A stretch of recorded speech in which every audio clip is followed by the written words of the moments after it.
जी हाँ भाइयों बहनों, दिल थाम कर बैठिए। आपकी घड़ी बता रही है कि म्यूजिक का आनंद लेना है, तो लीजिए, श्याम डीजे लौटे हैं कुछ नया अंदाज लेकर। डीजे की दुनिया में लाइटिंग एवं आवाज की एक मिसाल देने वाले श्याम डीजे बदली का पूरा होलागढ़ प्रयागराज। लोग हमें प्यार से बेस किंग कहते हैं। मैं आ रहा हूँ वापस, मेरा इंतजार करना।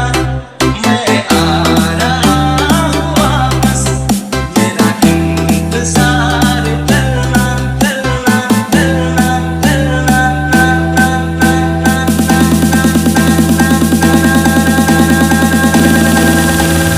स्वागत तो करो हमारा, स्वागत तो करो हमारा।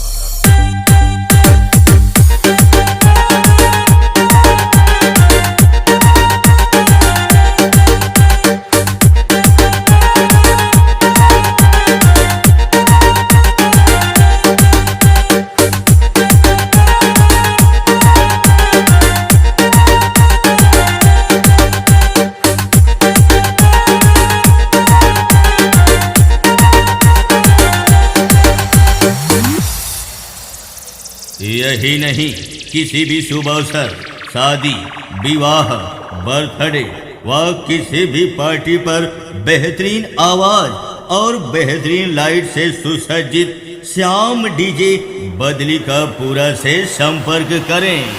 आ गया दिल चुराने मैं